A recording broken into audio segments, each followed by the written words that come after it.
ভাত, পোলাও বা বিরিয়ানির সাথে খাওয়ার জন্য অসম্ভব মজার একটা আইটেম। বানাতে খুবই সহজ এবং খুবই কম সময়ে বানিয়ে ফেলা সম্ভব। শুধু যেটা চিংড়ি মাছ দিয়ে বানানো যায় তা কিন্তু নয়।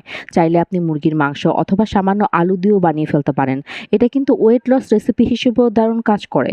চলুন দেখে নেওয়া যাক কিভাবে আমরা বানাবো অসম্ভব স্বাদের চিংড়ির চুকানি।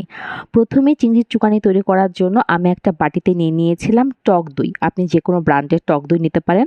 আপনি চাইলে টক দইয়ের পানিটাও ঝরিয়ে নিতে পারেন, কিন্তু আমি এখানে কোনো পানি ঝরিয়ে নিইনি। আমি পানি সহই টক দই নিয়ে নিয়েছিলাম। টক দই নিয়ে নেওয়ার পরে আমি এখানে নিয়ে নিব সামান্য পরিমাণে লবণ আর সামান্য পরিমাণে কাশ্মীরি মরিচের গুঁড়া।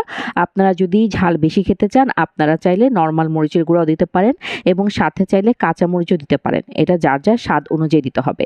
এখানে আমি সামান্য পরিমাণে চিনিও অ্যাড করে নিয়েছিলাম স্বাদের ব্যালেন্সের জন্য। আপনার যদি ইচ্ছে হয় আপনি চিনিটা স্কিপও করতে পারেন। এরপর আমি ভালো মতো মিশিয়ে নিয়েছিলাম সমস্ত উপকরণগুলো একসাথে। যেহেতু এটা চিংড়ির চুকানি সেহেতু আমাদের ডেফিনেটলি লাগবে চিংড়ি। এরপর আমি নিয়ে নিয়েছিলাম চিংড়ি মাছ। চিংড়ি মাছগুলোকে খোসা ছাড়িয়ে ভালো করে ধুয়ে নিয়েছিলাম।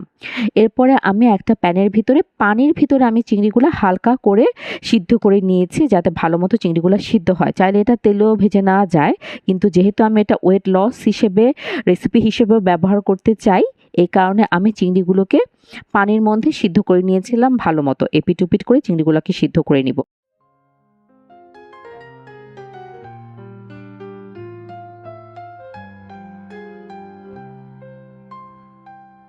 寒山过往，不敢回看，心中尽是凄凄然黄。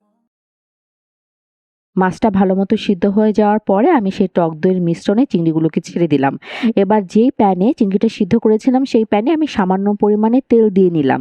এখানে আপনি চাইলে ঘিও ব্যবহার করতে পারেন অথবা চাইলে সরিষার তেলও ব্যবহার করতে পারেন। এরপরে দিয়ে দিলাম ২-৩ কোয়া রসুন কুচানো। রসুনগুলাকে আমরা সামান্য একটু সিদ্ধ করে নিব। লাল, লাল হওয়ার দরকার নাই বা বেশি ভাজার দরকার নাই। রসুনের জাস্ট কাঁচা ভাবটা যাতে দূর হয় এবং তেলের ভিতরে যাতে রসুনের ফ্লেভারটা চলে আসে, ওই পর্যন্ত রসুনটা হালকা করে আমরা তেলে ভেজে নিব। এরপরে আমি এখানে আরও একটু কাশ্মীরি মরিচের গুঁড়ো দিয়ে দিলাম। এতে যেটা হবে যে কালারটা দেখতে আরও সুন্দর আসবে। এবার ভালো মতো এটার কাঁচা, কাঁচা ভাবগুলো দূর হয়ে যাওয়ার পরে আমি এই মিশ্রণটা গরম থাকা অবস্থায় আমি সেই টক দইয়ের ভিতরে ছেড়ে দিব। টক দইয়ের ভিতর তেলের বাগারটা দেওয়ার আগে আমি এখানে সামান্য পেঁয়াজ কুচিও দিয়ে নিয়েছিলাম। চাইলে এখানে আপনি কাঁচা মরিচ দিতে পারেন অথবা আপনার পছন্দ মতো যেকোনো সবজি দিতে পারেন। চাইলে শসা বা টমেটোও দেয়া যায়। কিন্তু যেহেতু আমি এটা ভাতের সাথে খাবো, সালাদ হিসেবে খাবো না, আমি একটা তরকারির আইটেমের মতো করেই খাবো।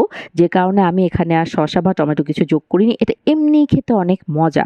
আর শসা বা টমেটো যদি দেন তখন আপনার ভাতেরও দরকার নেই। আপনি চাইলে এটা একটা আলাদা ডিশ হিসেবেই খেয়ে ফেলতে পারবেন।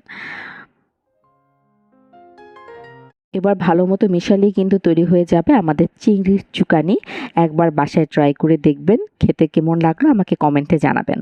আর এইরকম রেসিপি পেতে আমার সঙ্গেই থাকুন। ধন্যবাদ।